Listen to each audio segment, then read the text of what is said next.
Welcome to the Morning Formation. Our guest today is retired First Sergeant Samuel Phillips. He did a podcast with us just yesterday explaining his time, the 20 years that he served after being drafted at the end of Vietnam at 1971.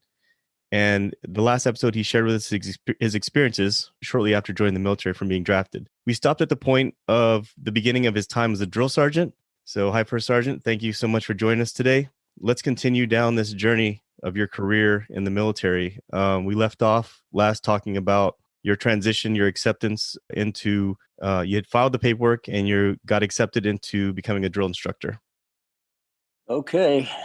I'll start off by telling you that the Ranger School had a lot to do with a lot of the things that I did and the way that I did things, because at completion of Ranger School, you feel like you're superhuman. And a lot of people feel intimidated by the fact that you had completed Ranger School. Some of them respected you, some of them felt intimidated. That went right along on into my drill sergeant career also, more so than before, because when I was in an airborne unit in Germany, there were several Ranger qualified people there, and we kind of hung out together after moving to Fort Knox and getting into the drill sergeant field.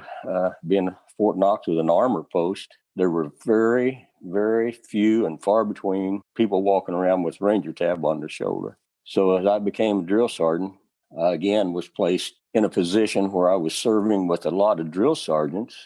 That was another unique badge you get to put on your uniform. And here now I was serving with a lot of drill sergeants that had the combat patch on and had been in the service for several years. I didn't have the combat patch. I did get my drill sergeant badge put on, and I was one of those shake and bake E5s, and these other drill sergeants that I joined in the ranks with most were combat veterans and been in the service a long time and had gone through the ranks to get their stripes that they were wearing. But anyway, when I got into being a drill sergeant, I first was assigned to Charlie Company, 11th Battalion, and met some real hardcore drill sergeants. And I learned, going through drill sergeant school, you learn a lot of things, but you don't really learn the particulars of being a drill sergeant and how to be a drill sergeant until you actually put your boots on the ground and you start watching other drill sergeants and you learn the techniques from them. I had a lot of good drill sergeants I learned a lot of good things from. On the other hand, it's like in every job, you have some good and you have some bad. I probably picked up a lot of bad habits and tried to shake them later on. But anyway, and during that time in the early 70s, or mid 70s it was, the thought of war and Vietnam was still fresh in everybody's mind. As a drill sergeant, we had the capabilities. If we had a trainee come in for basic training, and for whatever reason, we didn't like the way he performed, it was very easy to evaluate him and put him on the street, because now we're getting back into the thing that's called supply and demand. We had a lot of trainees coming into the service, but there wasn't a big demand for them. So the Department of the Army made it very easy for us to have an evaluation system, write up some statements on them, and within 3 or 4 weeks, they'd be back home if we didn't like the way they performed. It was easy. So I think in a way that was good, because it gave you a chance to do the best that you could on evaluating a person, and it gave you a chance to have quality instead of quantity in the service. Just want to back it up a little bit. So when you were actually going through the drill sergeant school, the drill instructor school, was there any type of specific training during that time that is most notable? I mean, I've heard before from folks that have been through that school, in order to learn how to instruct, one of the techniques that they would use was basically just they would instruct to a tree or some type of inanimate object. Was there any kind of techniques that you used during the drill instructor school that was very notable for you to remember? Oh, you mean to practice? Yeah, to practice on how to talk to trainees and how to instruct. Yeah, I'd like to get by myself and just talk to a mirror myself. That's what I like to do. And it was best once you got, a little more confidence to get with another person that you're going to school with, and you give each other classes. Because when you give a class whether it be on rifle marksmanship or drill and ceremony, whatever class it was. If it was in a book, you had to actually memorize word for word, every comma, period in that book, and you had to recite that particular class, those instructions in that book, verbatim for the book. And if you're doing that to a tree, the tree can't look at the book and tell you if you messed up or not. So the best thing to do was to get with a buddy, and that's what we tried to do. I'd practice until I felt like I did that pretty good to myself in a mirror, and then I would go get a buddy and say, here's the book, let me give you this class and see if I miss a word. So that's the way we did it. And drill sergeant school was not a pushover class. I mean, it was, just for an example, we had a barracks that nobody stayed in, but we had to go in early enough every morning that we could buff the floors. The floors were black tile. If you've ever tried to get the swirl marks out of a black car when you were waxing it, it's not easy. We had to buff that floor and make it look like a mirror every morning, even though no one walked on it, because no one lived in the barracks. We were allowed to live at home. So they treated you pretty rough. And I remember one time that I got a real good chewing for ass chewing for I picked a class. You had to draw your classes like in drill and ceremony. They'd put all the drill and ceremony classes into a hat, and you go over and you'd pull it out, and that's the one you had to give class on. You didn't know, you only had to give one class, but you didn't know what it was going to be, so you had to get ready for all of them. And I pulled out the one that I didn't want, and I opened it up in front of the drill sergeant tack. I opened that little piece of paper up and I looked at it and I said, "Oh man, you got to be kidding me." And he lit into me. He said, "No, candidate, I'm not kidding you." And he just went on and on. "I'm not kidding you. This is a very serious class. And if you don't want to get it, you can just pack your clothes and leave." I said, "No, I want to give it." But anyway, they treated you pretty rough. And how long was that training? I believe that was 5 weeks, if I believe correctly now. And then I wanted to ask you too, how long after you finished up with training, got certified, and then actually jumped into a basic, taking over a basic training platoon, how long do you think it took you to actually feel comfortable? Maybe after one cycle, 6 weeks at that time. Basic training was 6 weeks long. So after you was able to watch and work through one 6 week cycle, then you're pretty much ready to go on your own. Now, was this the type of training where you could go home every night, or did they require you to stay like within their own quarters for those 6 weeks? No, you could go home. Okay. That's what I said. No one lived in those barracks, but we had to maintain them as though we lived there. Now, what was the dropout rate like? It was fairly high. I don't remember what the percentage ratio was, but it was probably, I guess it was probably close to 50%. Okay.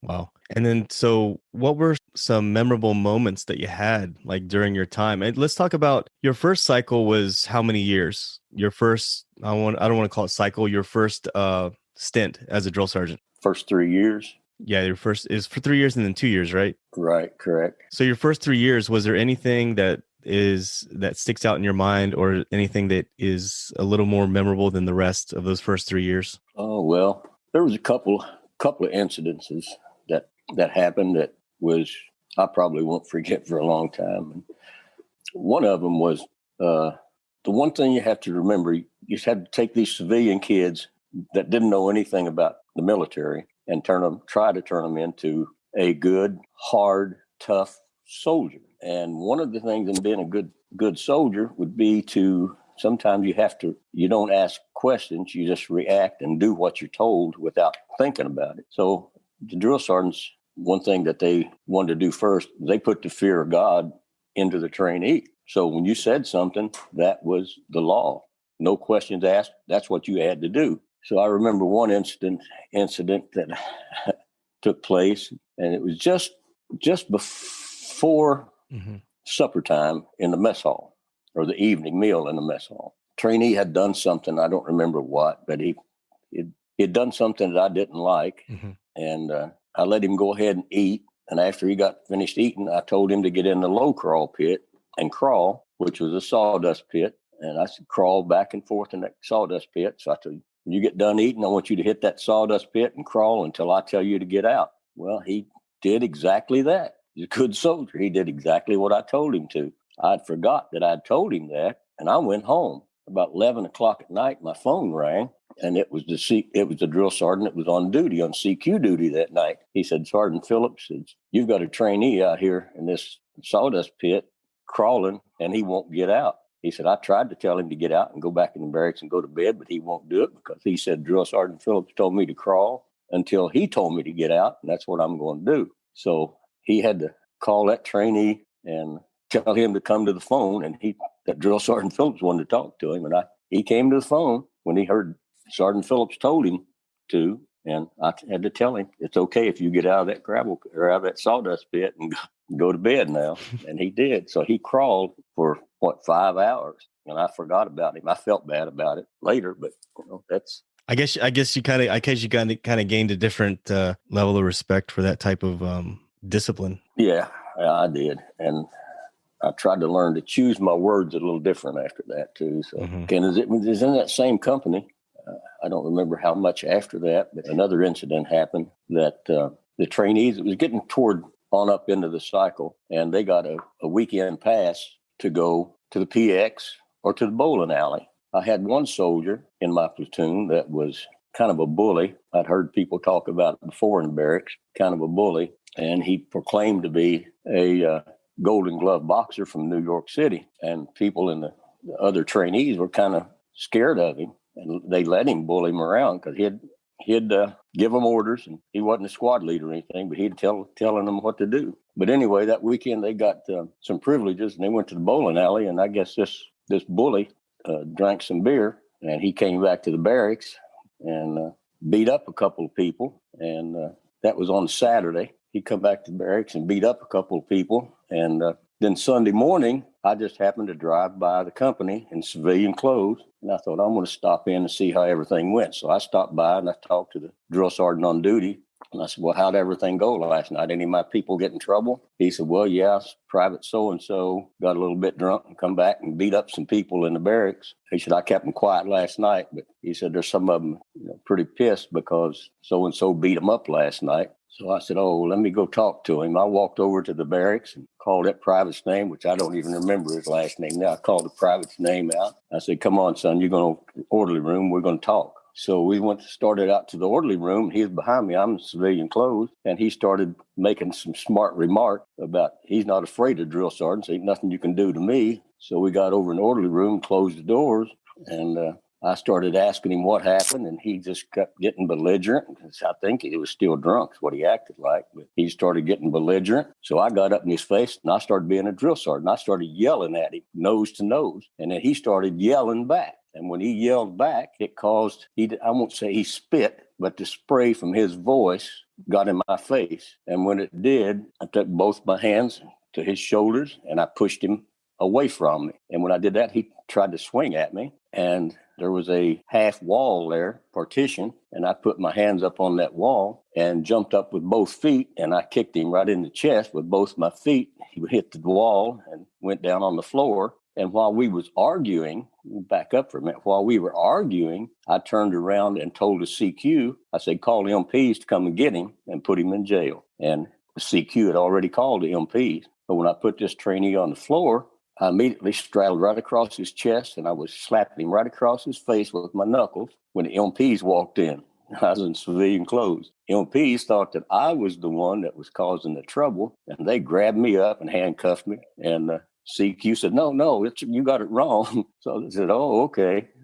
So after a little bit of an explanation, they released me, put handcuffs on him, and took him to the hospital to see about this little bit of blood he had running out of his face. But after that trainee never did come back. He came back to the company, but he never did join back into that platoon. They put him in another platoon while we were waiting for his discharge. And the trainees from my platoon, I remember they thought that I was some kind of a Superman because I come in there and I took care of that problem. And I had defeated somebody that they had feared for the whole cycle. And they appreciated it because I did that for them. Turned out that this other platoon that they sent that same trainee to another platoon to keep him away from me, he got over there again and started being a bully and sodomized one of his fellow trainees.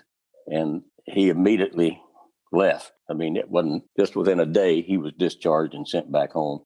There was one other incident happened in that same company, and there wasn't a lot of things that really stood out because every cycle seemed a lot alike. But there's one that I would like to talk about, and that's I had a trainee one time. Mm-hmm. He wasn't in my platoon. He was in a different platoon, but I was on CQ duty one night, and I know his drill sergeants had talked to me about this trainee several times, and they was on the process of kicking him out.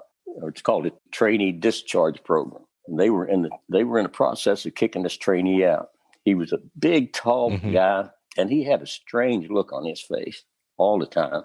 I was on CQ one night, and this trainee that they was kicking out came over, and he was to be my CQ runner that night. And so he sat there, and he talked real friendly, real nice to me. But he was real upset at other drill sergeants because they was kicking him out of the service. And I talked to him, and I tried to explain things to him. And he said, "Man, I wish I'd have been in your platoon because I think we would have made it." Mm-hmm. But anyway, he was good, and he started telling me things. He said, I was sent in the service for a particular reason. He was a sadist, didn't believe in God. He believed in the devil, and he believed that the devil ruled everything. And he told me the reason he thought that way is that when he was a kid, he had a real bad home life, and he would pray to Jesus that things would get better, and they never did. And then he said he started praying to the devil, and the devil made everything better for him. So the devil had sent him into the military. Must have been a nutcase. The devil had sent him into the military so he could corrupt people and try to get more people to believe like him. He explained his way of life and his beliefs to me, and I was intrigued. I mean, I sat there and I listened like it was a good movie, watched his face. And when he was talking, I could see his eyes, and his eyebrows were almost pulled up like some of the pictures of the devil that you have seen in movies and in pictures. So anyway, that night finally ended, and it went on. And a couple of days later, they had finished all the paperwork on him, and it was time for him to leave. And I happened to run into him by the mess hall there one day, and he said, "Sergeant Phillips," he said, "I appreciate me and you being able to talk the other night." And he said, "I'm leaving." But he said, "You haven't heard the last of me." He said, I could have done a lot more damage here if I'd have wanted to while I was here, but I didn't because of you. And I said, "What could you have done?" He said, "I could have set one of these barracks on fire while everybody's asleep one night, and I was on fire guard, and these old wooden buildings would have burned up." And he said, "I could have done some damage. I could probably kill some people." And I said, "Yeah, you could. I'm glad you didn't." Anyways, he left. The day after he left, we had an empty barracks. We had an extra barracks that didn't have people in it. The day after he left, that empty barracks burned to the ground. And I've always related the burning building to the story that he told me and the talk that we had. And I thought that was a very unique soldier or trainee. He wasn't a soldier. He was a very unique person, a very unique experience. Yeah. It just goes to show you that when you step outside your comfort zone and you go into the military and you go to training, such as like basic or boot camp, you're literally thrown into barracks with people from all across the United States, people from different cultures, people from different backgrounds, different upbringings. You have all walks of life. I mean, everything from the Golden Gloves boxer from New York to the Satanist that is from wherever and has his own ideologies on things. But that's pretty wild. It's a pretty wild story right there. And was there any other stories that you can remember specifically from that first 3 years? No, they were pretty much all the same. Mm-hmm. There was a lot of small things, I'm sure, that happened, but pretty much every cycle was like the others. But you hit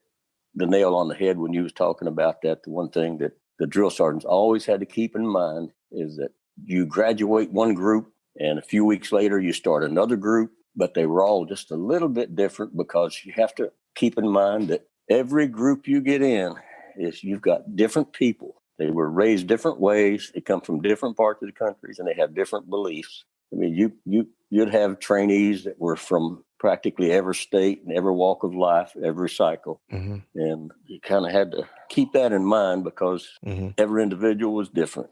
And there was hundreds and hundreds and hundreds of them. But like I said, it's at the beginning about supply and demand.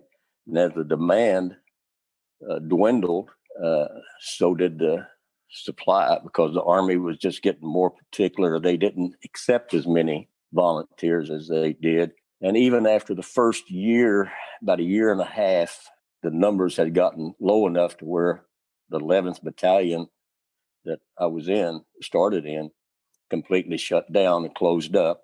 We all had to reconsolidate in another company on down the street farther. And that's where I spent the other year and a half of that first 3 years, Delta 18-4. And by the way, Delta 18-5 is the same company that about 6 years earlier that I had taken basic training in. So I ended up 6.5 years later being a drill sergeant in the same company that I was in when I was a trainee. And this was between what years now? Started in 1975 and went until 1978. Okay. And then from 1978, where did you go after that? In 1978, when I got off of drill sergeant status, you're only allowed to stay 3 years at a time.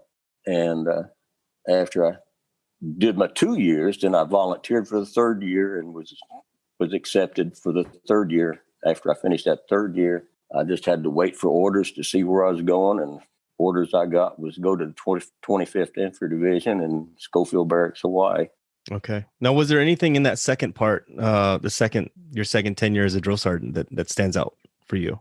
Not incidents as I spoke of before, but I was a drill sergeant as an E5, as an E6, and as an E7. By the time I made it, the first 3 years, I was E5 and E6. I went to Hawaii and I got promoted to E7. And I came back for my last 2 years on drill status as an E7. I was more mature, more experienced, and it was different because now I was more of a senior NCO and I wasn't as, I don't know the right word, wasn't as reckless, I guess, as I was the first 3 years. More of a professional, I think, guess. And I had some good friends.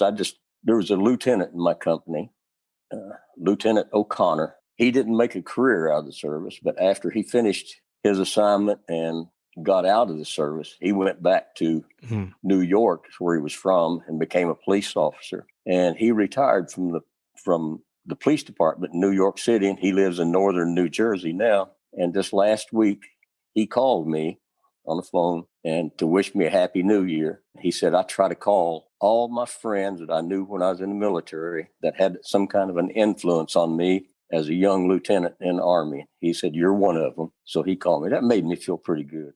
I can totally relate to what you're saying.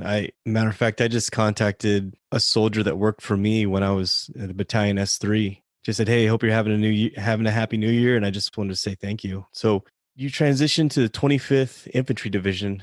Now you're no longer a drill instructor, a drill sergeant. I think that we should go ahead and we've been talking for about 30 minutes now. This is probably a good stopping point. We can start up again to finish off your career, if that's okay with you. Yeah, that sounds like a great idea. And I want to tell everyone right now, in case you haven't figured it out, First Sergeant Samuel Phillips is actually my father. Very proud to say that. He's been an inspiration for me in my military career as well. I know that when I was going through basic training right out of high school, there was many times when I was in Fort Leonard Wood, Missouri, in the middle of the summer. There was a drill sergeant there, and his name was Drill Sergeant Hall. He resembled my dad, and I remember many times when I was in the mulch pit getting smoked and looking up on that drill instructor podium, and I would see him. Whenever I would get homesick or miss home, I would feel like, I gotta keep going, I gotta keep pushing, I gotta keep making it through. And some of the things that you told me growing up, the simple things like when the going get tough, the tough get going. Those are the things that resonated in my mind to get me through some of my tough times, because the military in general makes you step out of your comfort zone. At 18, 19 years old, you're no longer under the protection of your parents. You're on your own. You're getting your paycheck. You're under the care of other people, and you have to take care of yourself. And so I appreciate you, whether you knew you were there or not, you were there. When I went through some of my tough times, even when I was deployed or whatever, there was times where I would look up at the sky and I would wonder if we were looking at the same stars. Thank you so much for being an inspiration and doing this podcast with me, because capturing these stories, I've heard about these stories, some of these stories over the years. I think that they deserve to be captured and encased and saved and shared with other people. It's quite fascinating that you had a 20-year career and all the things that you did. You truly lived a life. Thank you for giving me this time, and we'll go ahead and wrap this up right now. Is there anything else that you want to finish off with before we finish off this podcast? No, just I can totally relate to looking up at the sky and those stars. Because when I finished basic training and found out I was going to Fort Lewis, Washington, I thought, man, I'm in Kentucky, and Fort Lewis, Washington is way, way, way over there. I'd never been that far away from home before. Never been away from home much. And getting out at Fort Lewis, Washington, and looking up at the stars and wondering if people back home, anybody was looking at the same star I was. I'd been so lonely. First few months when you're in the military is a very, very lonely time, because you got to get those thoughts of home out of your mind. Very, very lonely. And some of the songs that I remember is when they come on the radio, like I'm leaving on a jet plane. I say, yep, that's me. Yeah, you know what? I honestly believe that no matter how far you get into the military, you could go through special ops training, go to ranger training, go to wherever training, after your initial training. I always feel like that very beginning basic training boot camp that you go through is probably the toughest step to take, because you're young. It's your first time on your own. You're cutting your own teeth. Once you get that under your belt, and then you go to all the other stuff. I mean, I think everybody remembers their drill sergeant. I've had instructors for air assault course and things like I remember them, but I don't remember their names necessarily. But I do remember my drill sergeant. Drill Sergeant Carter and Drill Sergeant Hall. Those are my drill sergeants and I'll never ever forget till the day that I die, because those guys were a big part of my life for about 9 weeks. Out on the range, going into an outside bathroom, and written on the wall was some soldier had written his name and put the town he was from, and it was a town that was just a few miles from my hometown. And I could even kind of bond with that board on the wall. I kind of wanted to tear that board off and take it with me, because that was something from back home. Yeah. And it's a small army. I mean, in reality, think about, not to digress too much, but when I was in Iraq, I went to a special forces compound to drop off some material and supplies, and there was a few NCOs standing out there. It was the middle of the night, and I recognized one of the NCOs. And at this time, I was a second lieutenant, and this was out in Talafar, out near the close to the Syrian border. And I recognized this NCO because he was one of the drill sergeants that had worked in my company. I told him who I was. He didn't know who I was, of course, but the names that I all mentioned and who my drill sergeants were. And this guy was so he was so excited to see me, and he was like, "Well, I'm so proud of you. You were just a private, and now here you are as a second lieutenant or whatever." And at any rate, it is a very small army. And even when I was in, we can go into this later on, but I ran into a lot of your colleagues that you had early on. We'll continue this journey next week, finish up and talk about your time after drill instructor school, drill sergeant school, and finish up your career and how things went and when you retired. So thank you for your time today. I appreciate you giving me the time, and we'll for all the listeners out there, we'll finish this up again. Okay. Thank you. Thank you for tuning in. We're out.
You've been listening to the Morning Formation Podcast. I hope you found today's materials helpful and of value to your current situation. You can connect with me on Instagram at _morning_formation_. _podcast. Or you can connect with me via email at theformationpodcaster@gmail.com. Also, I would like to thank my partners at Act Now Education for their support.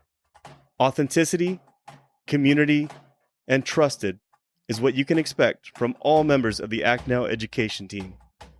You can link up with them today and learn about some new, free educational resources on their Facebook, Instagram, LinkedIn, or at their website, actnoweducation.com. Whether today's show took you back to a nostalgic time or helped you think about tomorrow, thank you for tuning in, and I look forward to seeing you again. Stay safe and stay motivated. Warriors, fall out.